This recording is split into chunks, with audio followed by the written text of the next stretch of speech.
You're sexy, so good to me.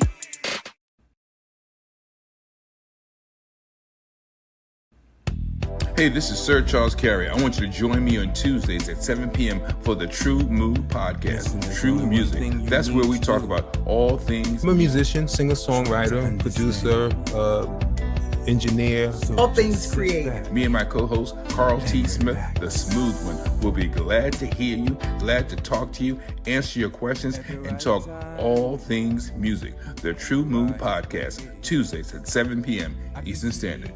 Be part of the energy. I can see that thing that makes men stop, stand still, all in denial, suffer loss of will. It's about that time. You know what we do. We talk about the true and the move. Tru-Mu podcast, true music.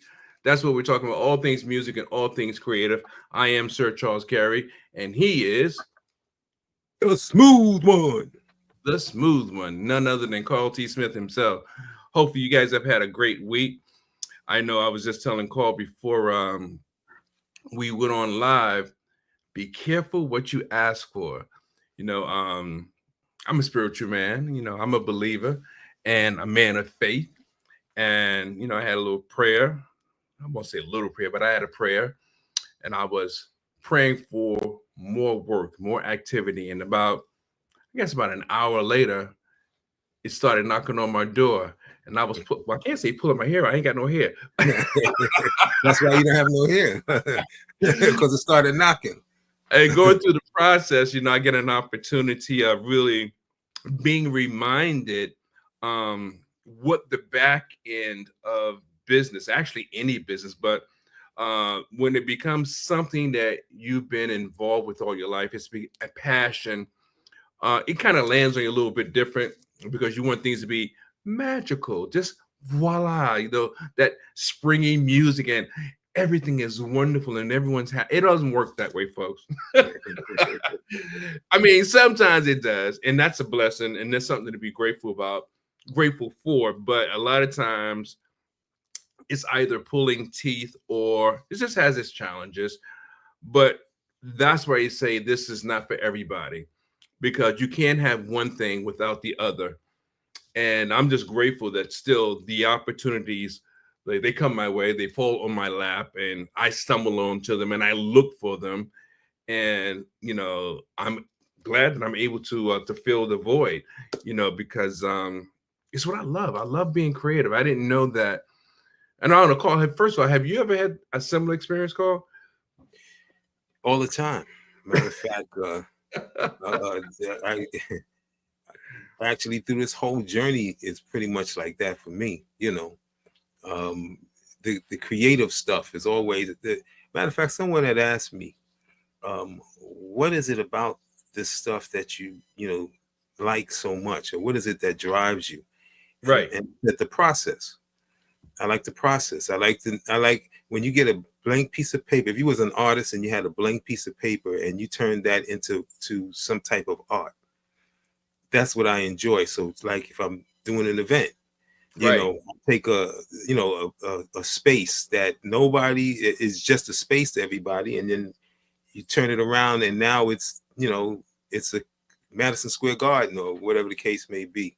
You know, for that moment is gratifying, but after that I quit. Hey, I understand. You know, I'm like, hey, forget it until the next time. Like you said, having that, it's like a painter. You have a canvas, nothing's on it, and when you can create something out of nothing, there's no feeling that feels better, in my opinion. You know, and I'm fortunate I get to enjoy that from a couple of perspectives. Like yourself, I get to enjoy that when it comes to creating music. Whether it's good music or not, doesn't matter. I get to create something out of nothing. Out of nothing, yeah. And a very similar thing happens when it comes to editing. You know, I'm not the only person that does editing for my company, but I like the video editing, and so many people don't want to be bothered with the editing. and I understand there's so many different elements. There's the actual editing itself, but when you're using multiple cameras, pictures, music, transitions, text, lighting, color grading, for a lot of people, that's a bit much. And I understand. I'm no expert, but I'm excited about it because that end result is the thing that says, gives you that thumbs up, gives you that feeling that, wow, I've accomplished something. And it's just there's no feeling like it to me, and even if I complained about it, I wouldn't change it for the world. It's Yeah, just, that's the it's thing. crazy.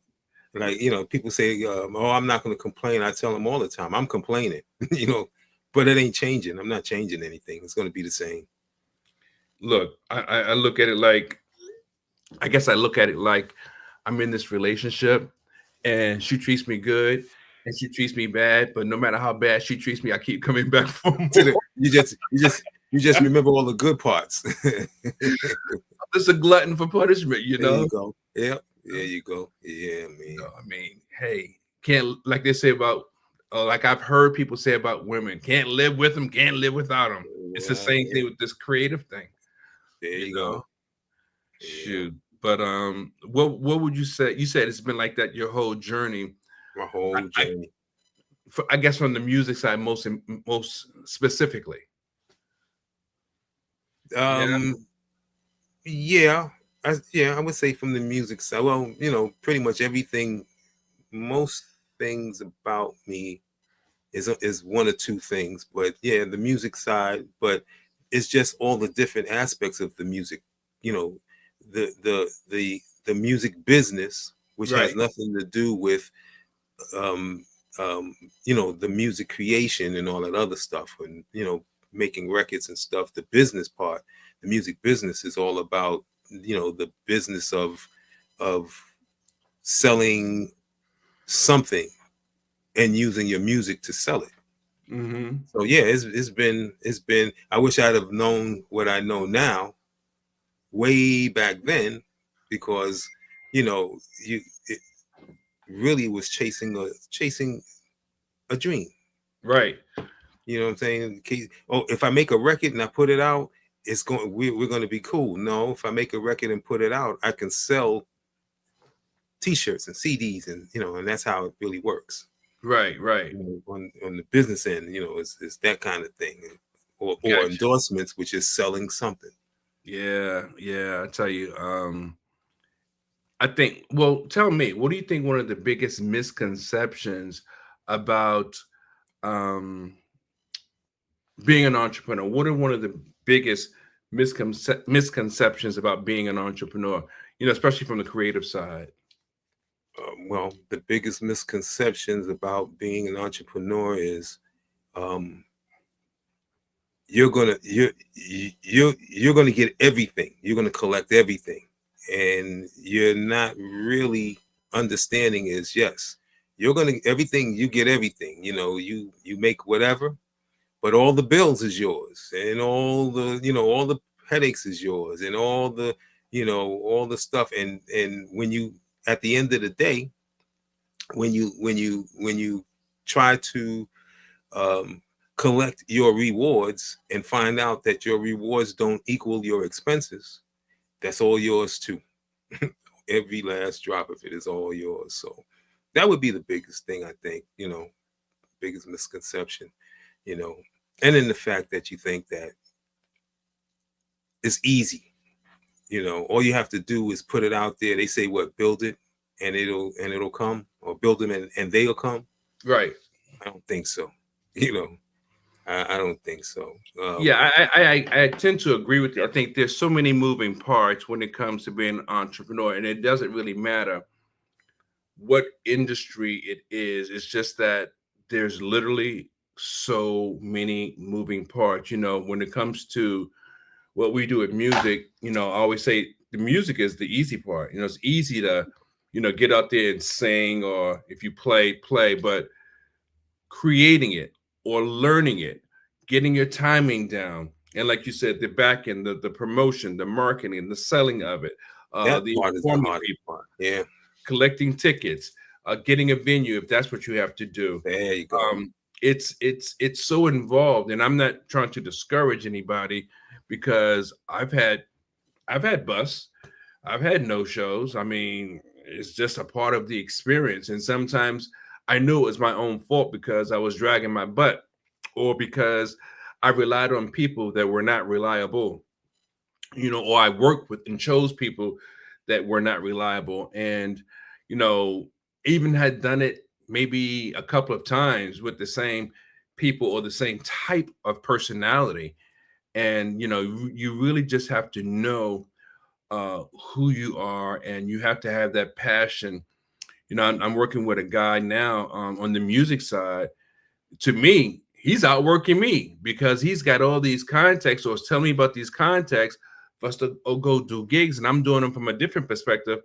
But he's out there pounding the pavement, making it happen. I'm like, man, I must respect. In fact, is a guitar player. We perform as standards and soul. We do jazz, straight ahead jazz, contemporary jazz, old school R&B, and soul music. And a lot of times he's like, yo, we got a gig over here. We got to get. I'm like, dude, do you sleep? But we're really just working and trying to make things, make them the way we want. And I know I could talk about this all day, but the creative side is something I really love. And there's a gentleman I want to introduce to, I guess, the World Wide Web, right? That I've been knowing for quite some time. He is the founder, creator, president of Cool Room Entertainment. He goes by the name of Teo Smoot. So, Mr. Smoot, how art thou, sir? Okay, a little hate being late to stuff. I'm late because you were completely wrong about how just that little link was going to get me in. I've been doing this since 5 minutes to 7 trying to get in. I just got in just now. So yeah, but other than that, I'm great. Happy. Oh no! Don't blame it on me. Look, blame it on the boogie. Don't blame it on me. I got to blame it on you because that's the only warning I got. You left me all cold all week. I didn't know. I told you I've never used StreamYard or nothing about it. Yeah. Anyway, it's not the point. The point is I'm happy to see good people. Happy Tuesday. Happy to see you in the mini carry. Good to see you, brother. And I hope I could be contributive to whatever's going on here. Yeah, I think so. It's funny. I was thinking about the fact that I remember when I first physically met you, man. I was coming from the eyeglass shop, and you were going in, and I was like, "Hey, that looks like the guy I seen online." Yeah, I think you saw the logo on my jacket. I don't know what I saw, but I was like, "Yeah, I think that's that dude." And then you was like, "Yeah, that's me." I was like, "Oh, snap!" And I won't say we've been thinking. And the rest is history. And the rest is seriously. That was Carrie. Believe it or not, that was a little over 13 years ago. Really? Wow. I've been married for 13 years. My wife and I just got married when that happened.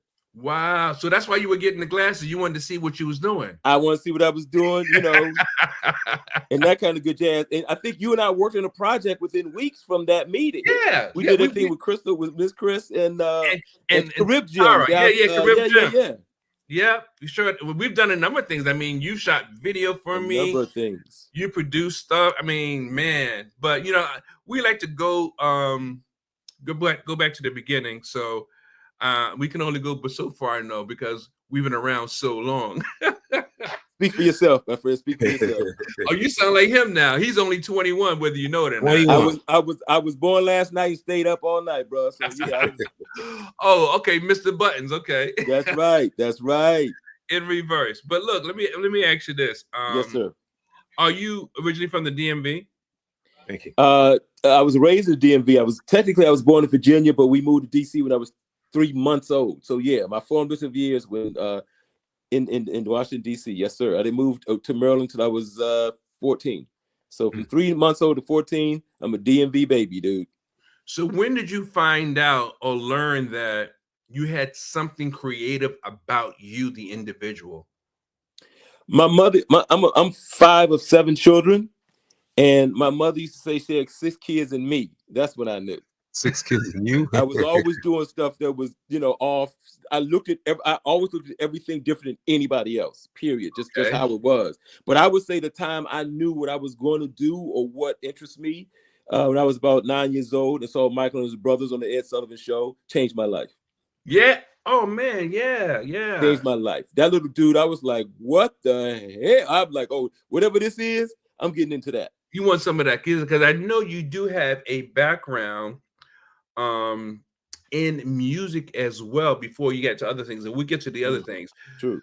So when you first saw MJ with his brothers on the Ed Sullivan Show, how long did it take, or when did you get to, maybe doing some music yourself or participating in some fashion? Right away, I started teaching myself to write. I started teaching myself and I had, to play, and I didn't, my mom had no money. I wherever there was a piano, I was in school, maybe it was a piano, I'd go start plinking out stuff I heard in my head on the piano and that kind of stuff. Literally, so around 9, 10 years old, I wrote my first song. I was like 9 and a half, 10 years old.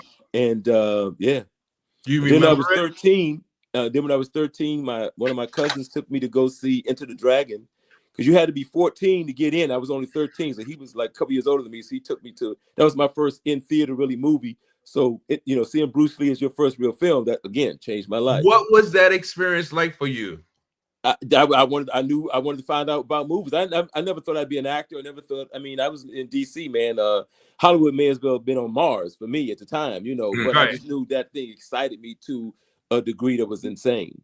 Like we all would kind of make homemade nunchucks and that kind of stuff, and Beating up our elbows and yeah, guys, I probably still have some of the knots on my head from trying to teach myself that type of stuff. But yeah, no, man, between those two things, my trajectory was sealed.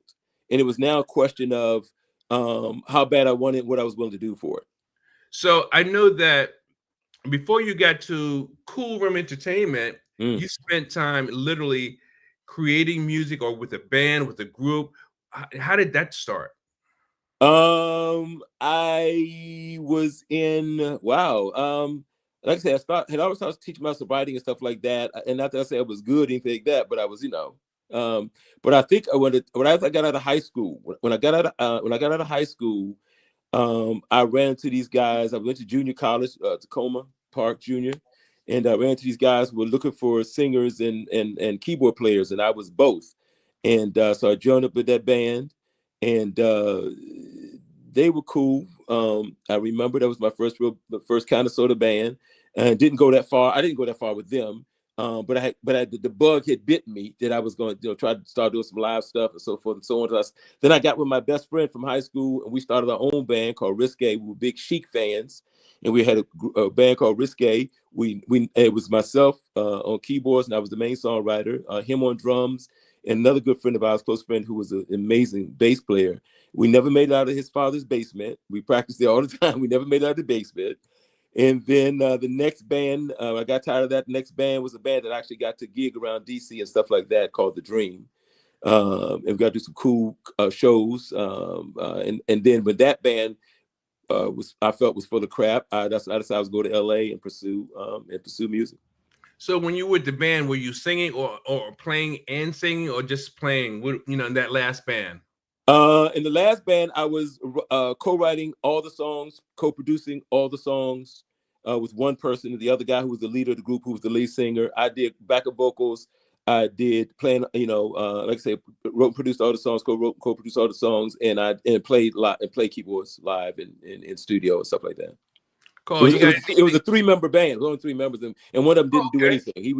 We really kind of he was more like the hype man. Good dude, definitely one of my brothers, but he didn't really play an instrument, didn't really sing, but he was a great hype man. And so, but myself and the other guy, we did all the writing, all the producing, and that type of stuff. Yeah. You got anything, Carl, on the music side? Say that again. Oh, he's talking to me. He wants to throw me in there. Oh, okay. Well, I don't know who's on the panel. I haven't been introduced to anybody. I don't know who's here. That's Carl T. Smith, the smooth one. Okay. Or he probably, can you see it? You can't. You only I got your head is about 1/4 of an inch big. Yes, I'm on my phone. So yeah. Oh, okay. I'm right. I'm out and about. I'm at home. I'm out and about, and I said, well, let me do this thing Carrie wants me to do. Because I'd have been late, and I'll end up being late anyway. But I don't like being late, so so yeah. So I said, let me sit down and jump on this thing real quick and see what this is about for Mr. Sir Charles. It's all good. It's all good. What do you think about the music of today's music? I don't think there is any today's music. All I'm gonna right. be honest with you. You're asking the wrong person if you want me to say something nice. I don't think there is any music today, and I say that only because you have no musicians. They don't write, they don't play, they don't know. They couldn't tell you what key they're in. They're not musicians. And if you're not a That's true. musician, then there is no music. I don't know how to put it any. I'm not trying to be blunt. I'm trying to be blunt. I'm not trying to be mean. But if you don't play the instrument, don't know what the instrument is, and then you're not a musician. Then you're not really doing music. You're imitating other people, but you're not a musician, and you're not doing music. You're doing other people's music. Well, not even that. You're just taking the pieces of other people's music and putting it together. Exactly. Which The is- last person that I respect as a musician, even though they said they're not, that could put together songs, I can say, okay, this is still music for me, and that would be will.i.am. will.i.am, I saw an interview where he said he's not a musician. He don't know what key he's in, nothing like that. He says, but I know how to sit in front of a computer and make a song. And when I listen to his music, yeah, okay, he's making music, right? For somebody that I'm shocked to find out was not an actual musician. So, so that's the last person I say I respect what they did music-wise. That I said, okay, they're musicians. They're doing real music. Anybody else is not doing music, in my opinion, and that's just my opinion. Are you still playing? Yeah, I'm still. I'm trying. I'm more behind the camera, doing more filming and with my production company things. But yeah, I'm trying to get back to like Carrie. I'm proud of Sir Charles because he revived. He's always been doing his music. He never completely stopped, but once he kind of retired the other stuff, he amped it up full speed and been kicking and killing the game. Doing live performances and so forth and so on. So I want to get back to that myself, but I got some films that I want to do, but I do music for the films as well. So that's how I do it from that angle for right now. Sure. Yeah, I want to try to be like him too. Look who's trying to get into whose pocket now, So, I know after your music experiences sort of subsided, even though you're going to go back to it in the not too distant future, you started performing as an actor. You were in Hollywood, you were in films. Can you tell us a little bit about your filming and acting career? Well, I went to LA, as I said previously, to pursue music. I did not. I didn't know anything about. I didn't know anything about acting. I took acting in high school, but only to keep my GPA up. I didn't care about acting. I said, it's been an easy way to keep my GPA up. That's why I took drama in high school. So anyway, when I went to LA, like I said, I was finally pissed off at the last band, and I said, you know what? I was the common denominator in so many things that we were doing. I said, I need to believe in myself. You know what I'm saying? So, so I said, I gotta pursue this thing 100% to see if I'm gonna do this or not. So what I did was I bought myself, as a birthday gift to myself, I bought myself a one-way ticket to Los Angeles. One way, because I felt that for two reasons. One, the meccas, as they probably still are now, was New York, LA, and if you're in country music, Texas. Those are the meccas of music if you were trying to take it serious. And I'm in DC, and I'm like, well, if I go to New York, it's too close to home. I had to put myself in a sink or swim situation. I know me. You feel me? So I said, it's got to be Los Angeles. Now, I had only been in Los Angeles one other time. So my mentor was in a local group here from DMV called Star Point. I don't know if you're familiar with them or not. Their biggest hit was Object of My Desire. And the leader of that group was my mentor. And so they were touring with Cameo at the time. And I flew out to LA just to meet up with them and kind of see how they lived. I was on the backstage access and stuff like that, hanging out. I wasn't in the band. I was just hanging out, being a hanger on. And that was the first time I'd even been on a plane talking about go to Los Angeles. And so I went to LA, hung out with them for about a week or so, came back home, and I said, okay, I'm going to move. I'm going to LA. I'm going to really go pursue this. So yeah, bought myself a one-way ticket to Los Angeles. I called up a buddy of mine who had moved out there about a year before me and said, hey man, I'm coming to LA. And he's like, hey man, I got you covered. You got a place to stay. Don't have to worry about that. And for me, I'm like, okay, as long as I get the place to stay, I can find a job. I ain't worried about that. I'm good. And so another friend of mine that sent out, she had the tape of some of my music. She had sent it out to LA to a friend of hers who had a publishing company. He liked my music. So I had a publishing deal before I even got out there, I had a publishing deal. And so I jumped on a plane, man. Jumped on that plane. The day before I left, I did two things. I went to Chuck Levin's music store, which was the big music store here. I don't know if you guys are familiar with Chuck Levin's. Oh yeah. But it was everybody shopped there. I don't care who you were. If you were a big time musician and you were in the DMV, even if you come to do a concert, you went to Chuck's. So I went there. I bought this new keyboard module for my keyboards. I had $400 originally. I spent $396 on the modules. I had $4 on my way to LA. $4 again, but I had a place to stay, so I wasn't that worried about it, right? So and then the night before, I spent all night with a friend of mine, a talented singer of mine called Gail Patterson.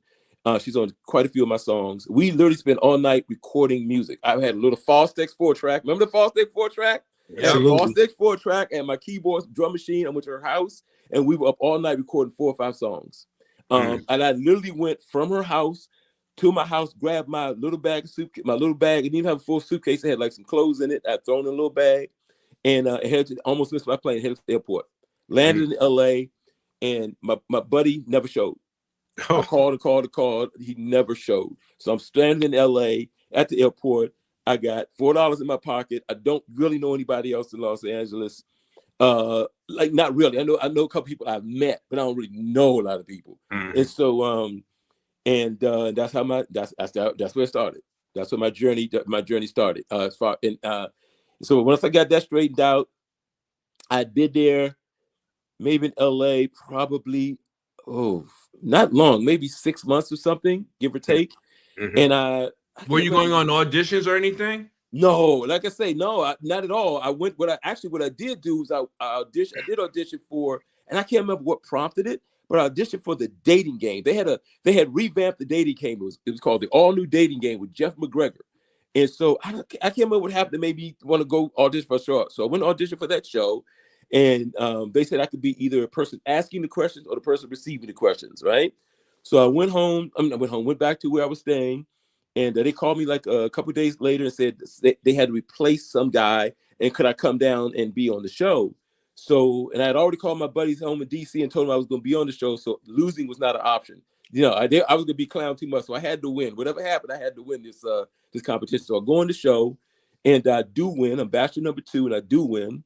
Oh wow! Yeah. Oh man, I had a strategy, bro. I had a strategy. Anyway, and that was my first real experience on TV. When I was in choirs in grade school in 7th grade, we were on TV once. The choir was on TV. The school choir was on TV. But other than that, I wasn't on TV, anything like that. So that was my first experience. Was doing the dating game. And what did you win from the dating game? Where did they send you? We won a 4-day ski trip to Lake Tahoe. Did you take the trip? Oh yes, we did take the trip. Oh, yes, nice. We did take. We had a blast at the trip. Nice. It was nice, man. I mean, neither of us skied. We tempted, but you know, it just wasn't for it wasn't for the melanins. And so and she was amazing. She was amazing. She was fun. Turned out she was a Victoria's Secret model. That's how beautiful she was. And so, so it was just crazy, man. She had a man, right? Who was at the show. She was on the show because she was trying to get exposure, is what she told me. I didn't know any of this until I win. And then you go immediately backstage to sign all the contracts, all that kind of stuff. They're like, okay, we pay for everything but drinks and gambling. And I don't drink or gamble. So I'm like, this is gonna be the best date ever, right? Right. So, and Honey was laughing at all my jokes. I'm like, it's on, right? I'm like, let me shoot my shot, see what's going on. So I was funny. I was on. So I was walking back to her car, and he sees a group of people coming towards this little troll-looking dude was coming up. It turned out it was her man. And he was like, oh, man, I was in the audience, and I thought you were cool. I'm going to let her go on the date. Whatever, fool. So so we went on the date, and we hit it off. We had a blast. We really, really hit it off. And when we got back, and it was cool because, like I say, the guy, they send you with a chaperone. Oh, really? So the chaperone has all the money. So you have to do stuff with the chaperone because they carry the money. So the problem was the chaperone skied and we didn't. So he hit the slopes and the slopes open. We ain't seen him till the slope closed. And bear in mind, it's still a date. So I didn't think I was going to have to spend any money. I'm spending for everything because it's meal. It's a date. It's a 4-day date now, right? So the first day we told him, we said, look, man, listen, that's our date. Come on, man. What's up? He said, well, y'all don't ski, so that's y'all problem. So I said, okay, so you're going to be that kind of dude, right? But we learned quickly that the secret was every place we went to eat or whatever, we told them we were a dating game couple. They would give us free stuff. Y'all Ah, daycare nice. couple? We get free. So I don't care where we went. We open it. We the daycare couple. You know, we just open with that. You know, so it ended up being a great time. So when we got back, boyfriend could tell she and I hit it off. You see what I'm saying? And he was trying to sever all ties. He was trying to shut that down. And, For sure. You know what I'm saying? So, and that's kind of how it was. But anyway, so from that, I had started taking an acting. Something happened. I started taking an acting class, something like that. Something happened. I can't remember. Some guy had saw me and liked my look, and he wanted to do this photo shoot with me. He had an idea for he was a white dude. Had an idea with him and his girlfriend at the time, or ex-girlfriend. He wanted to do this really cool nude photo shoot on the beach. Me and his white girlfriend. And I had never done anything like that, no kind of modeling, anything like that. But for whatever reason, I was gay. You know, you young, you do crazy stuff. Crazy-ish. This is crazy-ish. But it turned out to be actually very tasteful and very well done. And it kind of intrigued me. So I went a couple days later, signed up at some model agency. Okay. Paid them $35. And they called me 2 days later and said, "Oh, go on this Newport cigarette shoot." And I'm like, "Why? I don't have any. I got no pictures. I got nothing. I just signed up." They said, "Don't worry, just go." They want 3 guys and 3 girls. Just go to the audition. So I went, and when I get there, you was on the back of the magazine. I remember you. That was from this. That was from this audition. So I go to the shoot.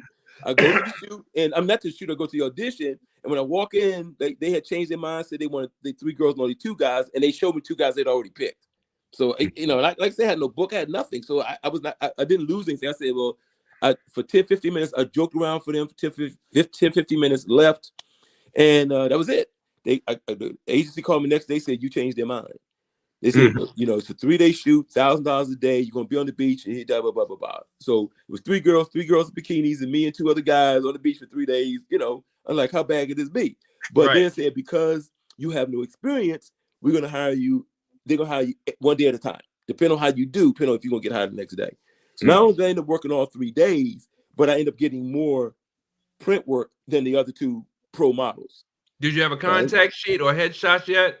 Yeah, I could afford it after that because that has made $3,000. So yeah, I got pictures and stuff on that, and then, but that also intrigued me to go out, try to do more stuff. So that led to so I was modeling for a minute, and then professionally, and then one of the model things I did had a video component to it. They were shooting a commercial in addition to the print work, and I got to do something cool with that, and then that made me say, oh, let me see what's going on with the acting thing, and it's kind of. It all happened ass backwards. It really had ass backwards. And one of the biggest things was, and I'll end with this, was I started working. I was still doing music, remember, because I was doing music. Right.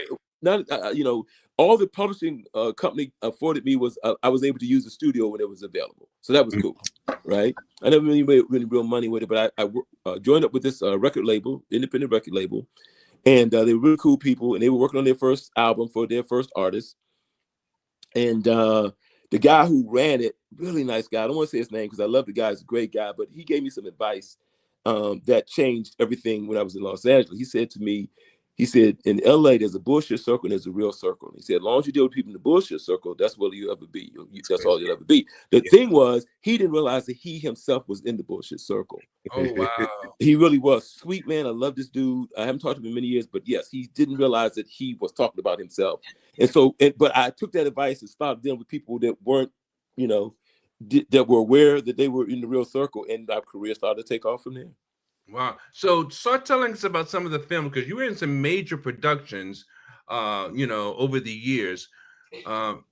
That, you know what? So the business, I would say this, the business is less about talent, as you can tell with some of the actors. You go and you're like, how did they get a movie?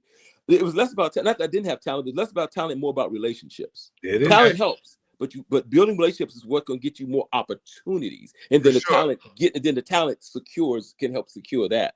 So so what happened was I befriended one of the brothers from the photo shoot, the very first, this Newport cigarette ads. Yeah. One of the models, he and I we still buddies to this day. He's working actor. You see him right now on Stranger. He's a reoccurring on Stranger Days. He was he's done a lot of stuff.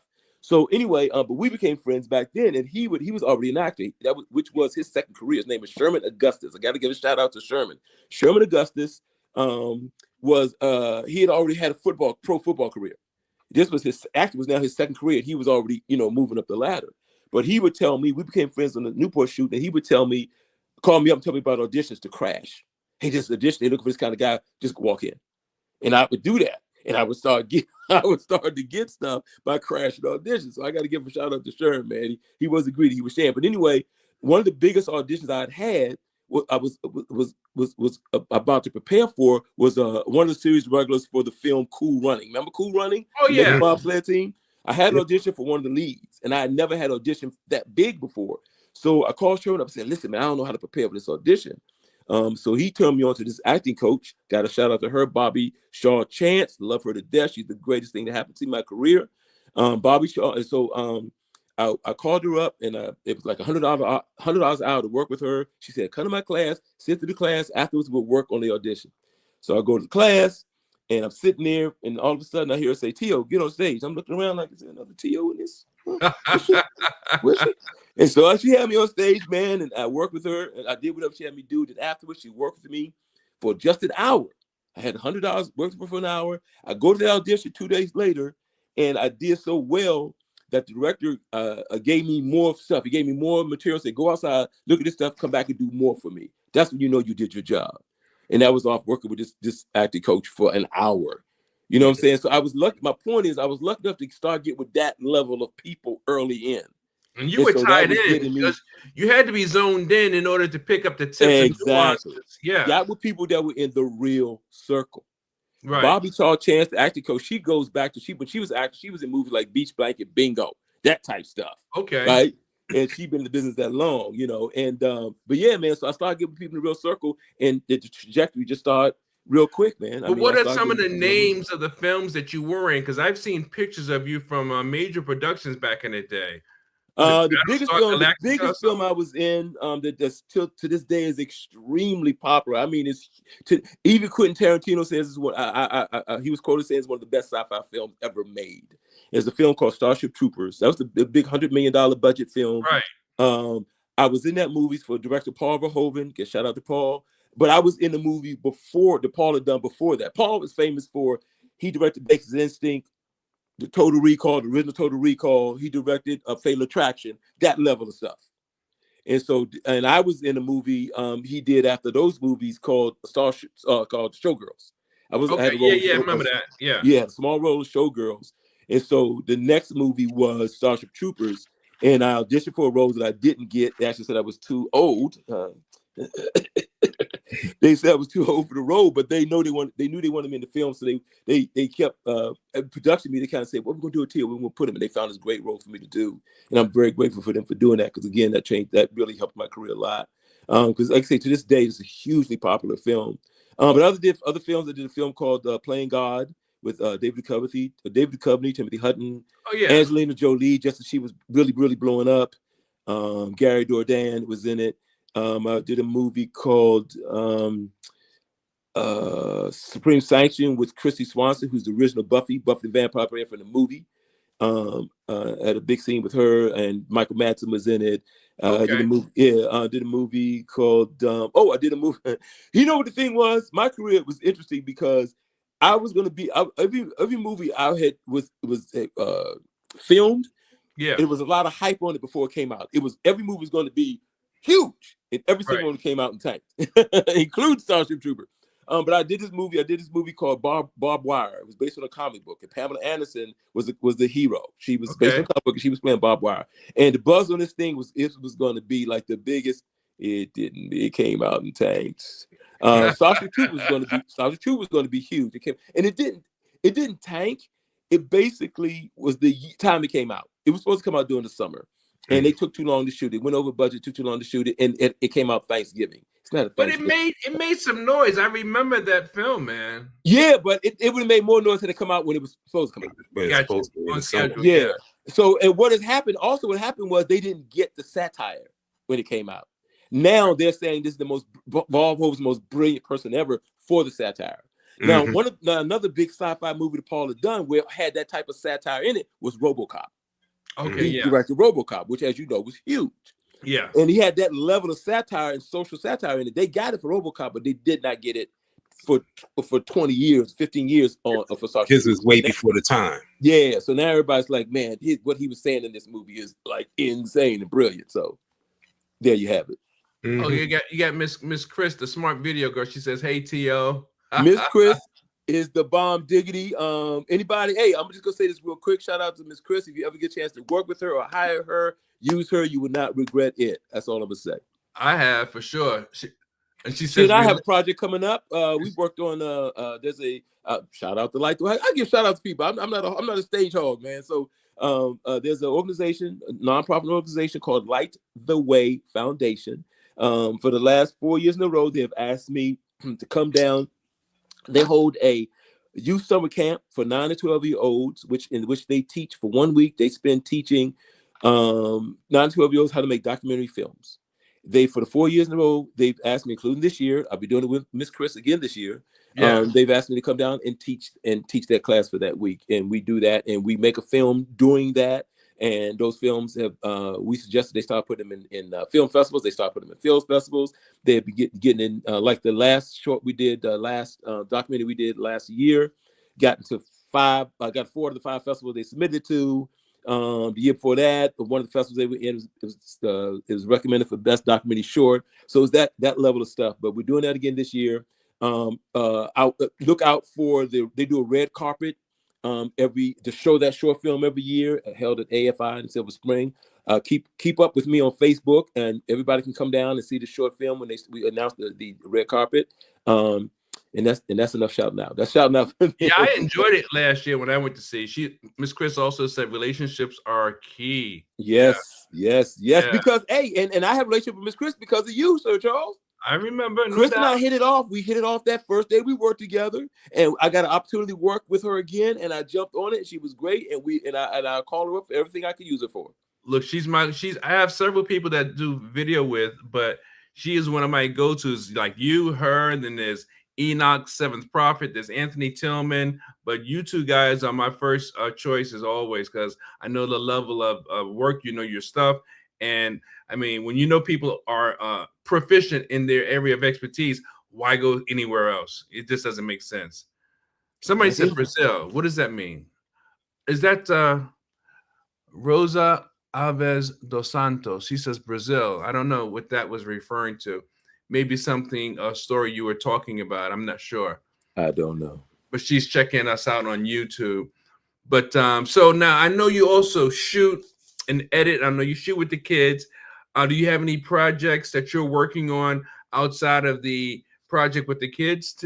Always. I have a production company I've had now. It's in its 21st year called Cool Room Entertainment. I started it back in, I really started in 97, the year Starship came out, but I didn't take it serious for about 3 years. So I officially started in 2003, where I took it serious and did my first short film in 2004. Which got to a bunch of great film festivals and so forth and so on. But Cool Room Entertainment is my film production company, TV film production company, and we're always doing stuff. Right now, we're launching we've just entered the AI world. We're launching our own AI app called Cinema Canvas AI, which is a screenwriting. Well, actually, it's more of overall it'd be a whole filmmaking. It help you kind of go from start to finish if you're making a film, whether it be short film, long film, doesn't matter what level you're on, beginner, intermediate, whatever. But as we were doing a harder launch, we just did a soft launch, but we're about to do a more of a hard launch. But it starts off mostly with helping you, teaching you, and showing you how to use AI to make scripts.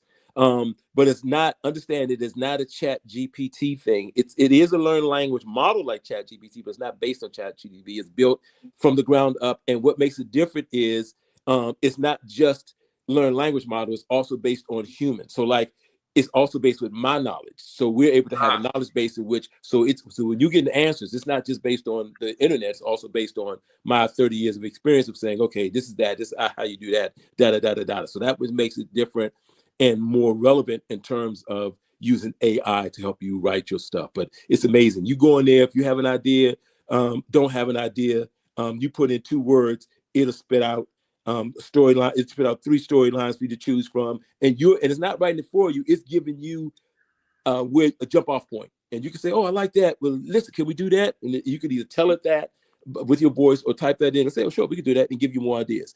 How I like that is so you're still crafting your own thing, so it keep that human element and so forth and so on.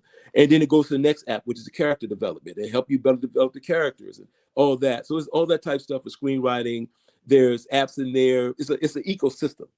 So there are apps within the overall app. There are apps in there that help you with if you already have a script, you can upload the PDF and it'll tell you what's wrong with it, where it's working, where it doesn't work, things you can read, nice right things you should think about.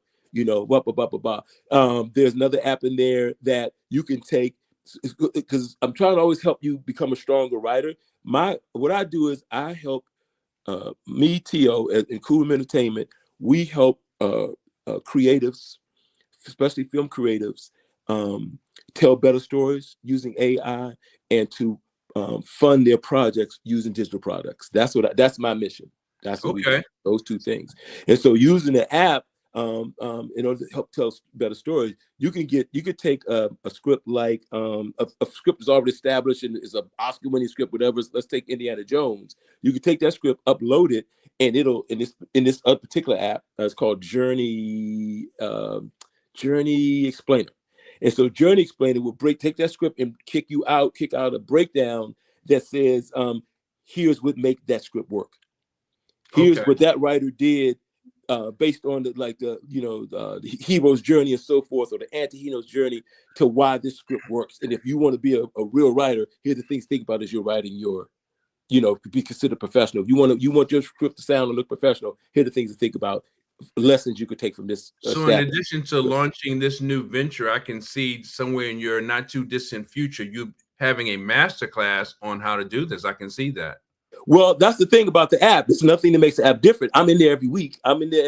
Doing a live sessions.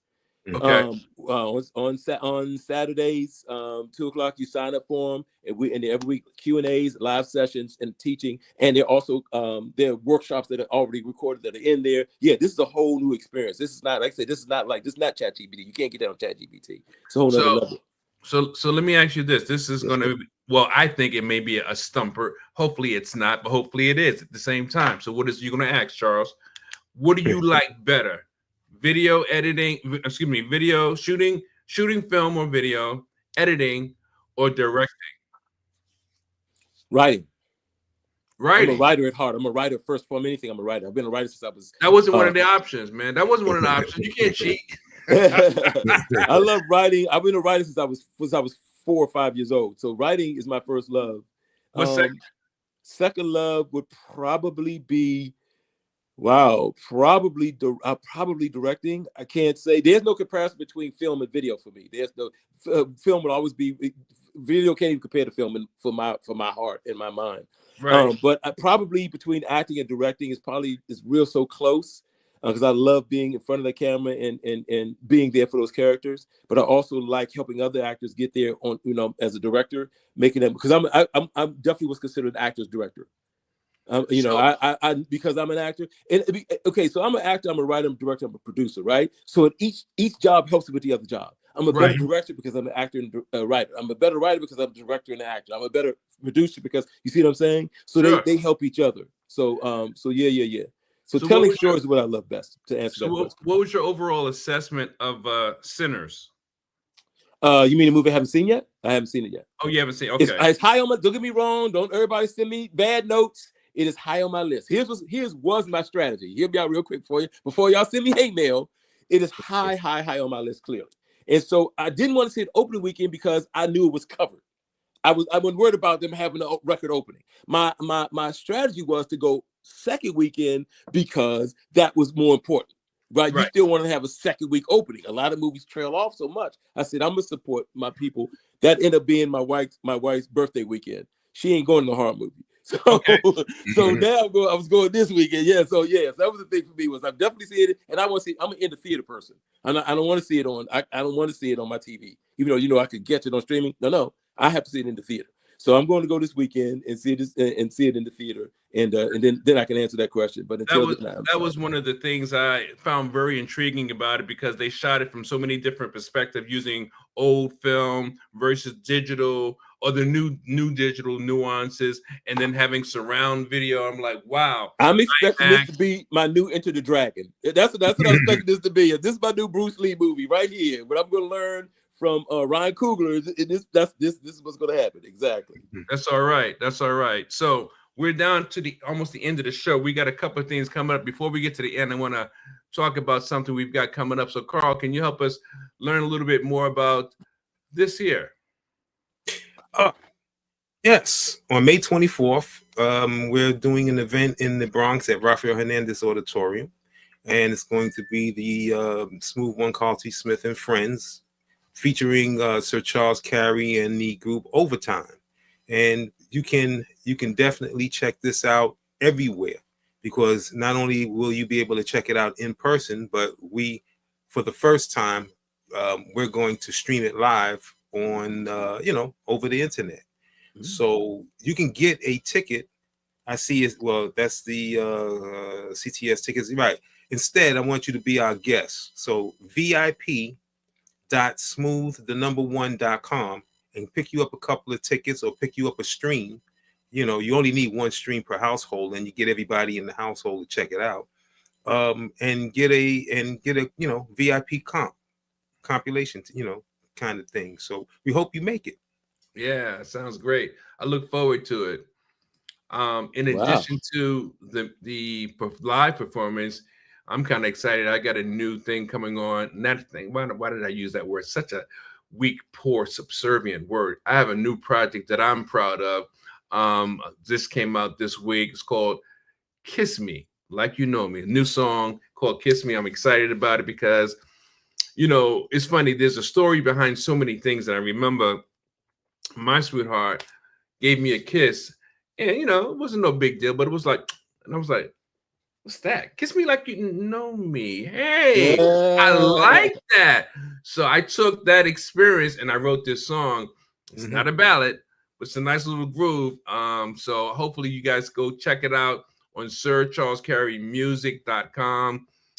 There is going to be a video coming hopefully soon. Working on the concept mentally. And then we can actually put it together, but it's called "Kiss Me Like You Know Me." And I'm from the old school, so we don't just talk about give it to me. It's a story-oriented baseline on the song, and we just hope people like it. "Kiss Me Like You Know Me." Well, fortunately for me, I don't know you well enough to kiss you, but I'm looking forward to hearing. I'm looking forward to hearing the song. Well, I'm excited about it, and I hope you like it. I'll take your feedback, whatever that may be, and there's a bunch of songs in the hopper. Seems like all I do is write and create. And I realized a long time ago, I was telling someone, maybe on an interview, I'm not a speaker. I'm not a singer. I'm a creator, because the art of creation and innovation has attached itself to me. And it's like I can't live without it. It's like being in a bad relationship. You've been abused or you've been used, and you want more of it, so you just keep going back. Yeah. But it's our DNA at this point. It's in our DNA. Yeah. And I got another like sub project, which is podcast oriented, talking about why I do what I do at this point in my life, as it relates to speaking, as it relates to creating music, being a singer, songwriting, producer. And I'm excited about that project, which is an entirely different thing. So we're working on that. But I got more questions for you, Brother Teo. Yes, sir. From your industry, and you can just give a thumbs up or a thumbs down. Okay. It's up to you, however you feel. I'm going to throw a couple of names at you. You don't have to give a story behind it. You can if you want, but I just want to know what you think. Thumbs up or thumbs down. Ava DuVernay.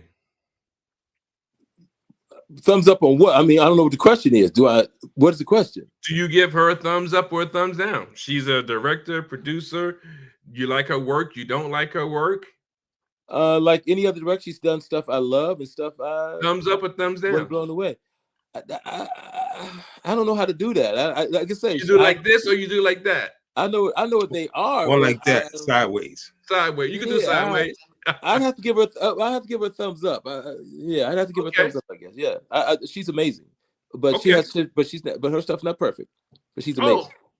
Oh, okay. Ryan Coogler. Total thumbs up. This dude, come on, man. Let me see that thumb. Get that thumb, man. Give me the thumb, man. Oh, dude, I feel like I'm going back to 1963. Okay, there you go. There it is.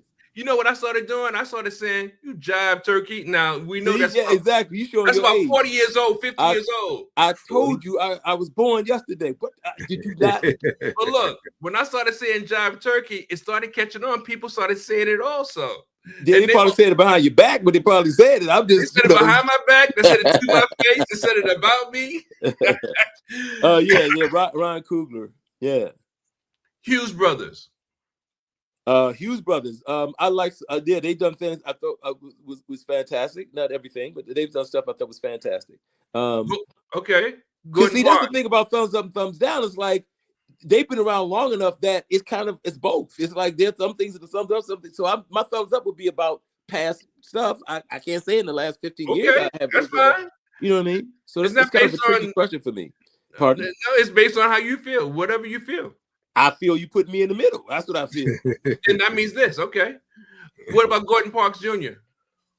I don't really know much about him. I know he's done great stuff for our community and as a filmmaker, but I haven't studied enough to kind of go. I'm gonna have to give a thumbs up just because he's classic. But I would like to have done. I would like to have know more about him to kind of talk about a little bit more. But thumbs up just because of what he's done for our community as and his craft. Yes. Jordan Peele. Jordan Peele, man, this dude. Now I'm gonna give him like triple thumbs up because Jordan Peele was one of the funniest people I've ever seen on Key and Peele. He wrote so many of those skits, and I didn't think he could be better than that. And then he became a filmmaker and ain't done nothing funny. And it's the most brilliant stuff I've ever seen. So Jordan Peele is an enigma. That's for me. He's just beyond comparison to me because he's unstoppable. And I'm not saying every movie is going to be brilliant. I'm nervous about the new one, but I was nervous about Nope and ended up being brilliant. But yeah, no, because of what he could do comically and then what he could do dramatically, this guy is for me is he's up there with Ryan Coogler for me personally. All right, here goes maybe a controversial one. Tyler Perry. Here's my thing about Tyler Perry. I respect that he knows who his audience is and he caters to that audience. For me to sit there and say that he's wrong for it, if there are people who are demanding it. I read something literally today, Sir Charles, that said that on BET, he has contributed, I want to say 9 shows in the last 8 years, and none of them have been canceled. So that's saying something. He knows his audience. And so how can I crap on him for doing what I can't do some stuff he does. That's not my audience particularly.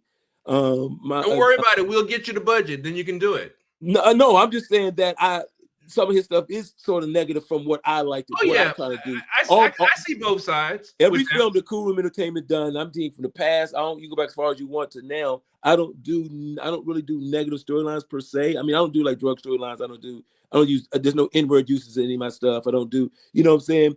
I still have crazy characters and killers, all that kind of stuff, but it's from a different angle than some people do. What Tyler does is fine. I like some of Tyler's stuff. Ironically, my favorite stuff from Tyler is not the Medea stuff. I like Medea, but my favorite stuff that he's done is like The Family That Prays. I think that's a really good. Whenever I see a film, I say to myself, would I like the movie if I had done it, or would I be proud of having made that? I would have been proud had I made The Family That Prays. I would have been proud had I made Daddy's Little Girls. I would have been proud of. You see what I'm saying? So I got to give Tyler a thumbs up for that alone. Forget all the controversial stuff. That's Tyler's cross to bear. That's nothing to do with me. He found his audience. He caters to them, and they love him for it. So I got. He's doing his thing, no doubt. In fact, I'll say this, Tyler. Shout out to Tyler because one of my close friends. She used to be a close friend. I haven't talked to her in years, but Terry J. Vaughn, who was in that acting class with me at Bobby Chance. I mentioned. I've known Terry from that far back. She has a brand new show with Tyler just dropped called "She's the President" or She. Something like that, where she is she's a governor or something like that. and of Atlanta or some Georgia state or Georgia city. But it just came out. Just saw commercials for it, and I would recommend it even though I haven't seen it because Terry J. Vaughn is the best. You would know Terry J. Vaughn from playing Levita Jenkins on the Steve Harvey Show, and from I heard a her bunch doing a of other rap shows. song about a week ago. Huh? I heard her doing a rap song about a week ago. Yeah. Yeah. But yeah, all right. She's cool people. I like I say, I haven't talked to her in a few years, but I've known her a long time. Yeah, I definitely support that show just because she's on it. And she's done nothing but she herself has become a director and writer and all that. And she's the bomb. Absolutely the bomb. Look, there's so many people I could ask you about, but I'm going to exit on Spike Lee. Spike Lee, thumbs up, thumbs down. I hope this doesn't get me in trouble, but I like everything Spike did before Crooklyn. I love everything Spike did before Crooklyn. I haven't cared for anything since Crooklyn, if I'm being totally honest. But I respect him because he's an amazing filmmaker, and the stuff I do like were life-changing or life-learning things for me. Do the Right Thing. I don't know anything more brilliant than that. Even from his very first film, She's Gotta Have It. To find out that Mars Blackman was the guy who directed this. Yeah, messed me up. I never would have seen that coming. And it was so tastefully done. The sex scenes were tasteful. I mean, yeah, so yeah, no, he's a brilliant filmmaker, but I haven't been in love with anything since before Crooklyn, if I'm being honest. I got you. Well, John Lewis says hello to everybody, and so does Ronette Parker. Nice, and what does this say? Nice save, Carl. I don't know what he did, but he must have saved himself some kind of way. He probably said, "Don't give him." Oh yeah, sideways. Don't send him hate mail. He's a good guy. Don't send him hate mail. It's all good. So, but with that, I just want to thank you for taking time out your schedule just to share with us, because I know this conversation can go much further. We can go in more detail because there's other things we could discuss. And I'm a very verbose individual. Yes, I know what you're saying, Sir Charles. Yeah, I mean you've done a lot. You know a lot. So no, I bet I talk a lot. That's what I thought you was. I talk a lot. No. But see, it's good if you got something to say though. See what I'm saying? Cool in the game. Yeah, get down on it. It was great meeting you, Carl. Great I'm meeting looking you too. forward to Pipes, man. Give me a little something. Give me a little acapella something, man. Tease the audience. What's up? Oh man, I'm putting you on the spot like Sir Charles did to me, brother. Let's go, chop. Hit me with something. I'm never gonna give you up. I'm never gonna stop the way I feel about you, girl. I don't mean without you. I'm never gonna quit. There you go. Thank you, sir. Wet those whistles out there, brother. Wet those whistles out there. That's one of my favorite Barry White songs right there, man. Oh, man. I love Barry. No doubt. Yeah, all right, folks, like I always say, you gotta be part of the energy. Be part of the energy. Radiate the brain and change the game. No matter what you do, you can do it, but you gotta focus on it. Give time to it, learn it, cultivate it, and breathe life into it. So with that being said, until next time, y'all have a great day.